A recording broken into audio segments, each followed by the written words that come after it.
i35equipment.com. Today we're going to show you how to change your pattern control on a Terex PT110F or Forestry edition. This is going to be the same as an ASV and even some Caterpillar machines. ASV built all these for everybody, so just put different colors and different names on them. Going to hop up in your machine.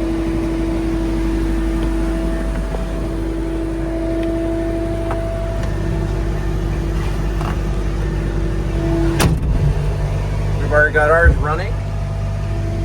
See, we have our work lights on. I'm going to turn that off just for safety. You're going to go here to your user interface. You're going to hit the C button. You're going to scan through. You see all the different options here you want to go through. We're going to go propel mode, ISO mode. You're just going to hit adjust. And instead of saying accept, you're going to hit, change over here to H mode and accept. You're ready to go in H mode now. We're just going to try it out for a second. Show you that it has changed.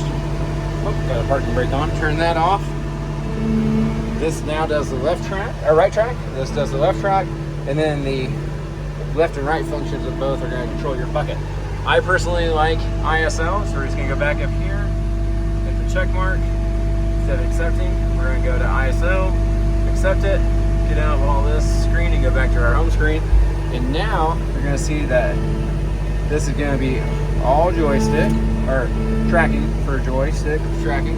And this joystick over here is going to be all for your bucket. Do you hope that video is beneficial to you? If you're in the market for used equipment, check out our website, i35equipment.com. Phone number is 405-833-6437. Hope you have a wonderful day, and thanks for watching.